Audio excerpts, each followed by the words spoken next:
Alors ça n'est pas nécessairement la fin du multilatéralisme, ça dépend des réponses qui vont être apportées. Sur le plan économique, il est évident qu'on est entré dans une spirale de politique commerciale, de protectionnisme et de rétorsion qui est très dangereuse. Pour l'Europe, choisir le monde qui vient, c'est deux choses. C'est d'une part organiser les rétorsions commerciales à l'encontre des États-Unis et c'est d'autre part entrer dans une négociation avec les États-Unis et la Chine, qui sont les deux grands acteurs aujourd'hui, sur les dossiers qui fâchent pour essayer d'avancer de façon constructive et sauver le multilatéralisme. La première réponse qui est apportée par l'Europe et par la Chine, c'est une réponse assez forte en termes de rétorsion. Et ça c'est bien puisque ça peut limiter à un certain point l'escalade, quand les dommages seront suffisamment importants du côté américain. Mais il faut aller au-delà de ça, et il faut rentrer dans un dialogue avec nos amis américains pour essayer de comprendre quels sont les éléments dans le système actuel multilatéral qui ne leur conviennent pas. Au pic de l'arrivée de demandeurs d'asile, où on a compté plus de 1 million de demandes d'asile, si on rapporte ça à la population européenne, ça fait un demandeur d'asile pour 500 Européens. Choisir le monde qui vient, c'est accepter le fait qu'il y aura de plus en plus de migrations internationales et ne pas percevoir ces migrations comme une charge ou comme un fardeau pour nos économies. Il y a un problème d'État qui n'arrive pas à se mettre d'accord sur comment gérer un flux de migrants.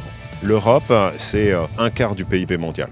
Ces flux, ils sont ridicules en regard de la population européenne. Ce qui nous affole, c'est cette incapacité à répondre à quelque chose qui, de fait, ne coûte pas grand-chose. Nous, on ne rentre pas dans un jeu politique, on essaye de prouver des faits et on essaye de les établir et de dire la réalité telle qu'elle est pour que, ensuite, les gens se saisissent du débat politique. La plupart des études donnent qu'entre 20 et 40% des emplois actuels pourraient être soit détruits, soit complètement modifiés dans les 15 prochaines années. Choisir le monde de demain, c'est investir sur les technologies du futur. L'initiative qu'on est 120 à porter, qui s'appelle JEDI, c'est un très ambitieux programme de recherche européen qui vise à développer les technologies qui vont changer le monde de demain.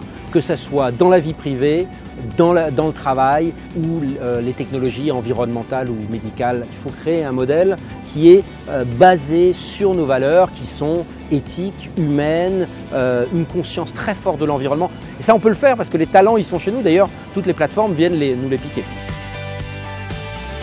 Choisir le monde qui vient, c'est se donner les moyens de mettre en œuvre concrètement, avec l'alliance du monde industriel et politique, toutes les technologies propres qui permettent de protéger l'environnement de façon économiquement rentable. Et je pense que de faire prendre conscience aux gens ne les pousse pas forcément à agir et c'est de loin pas suffisant.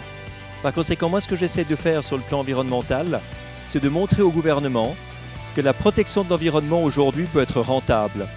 Et on voit que c'est possible au niveau énergétique, c'est possible au niveau de l'isolation des maisons, c'est possible au niveau des éclairages, des systèmes de chauffage, du smart grid, de la production d'énergie renouvelable. Tout ça, ça protège l'environnement, mais en même temps, ça permet à l'industrie de tourner et de payer des salaires.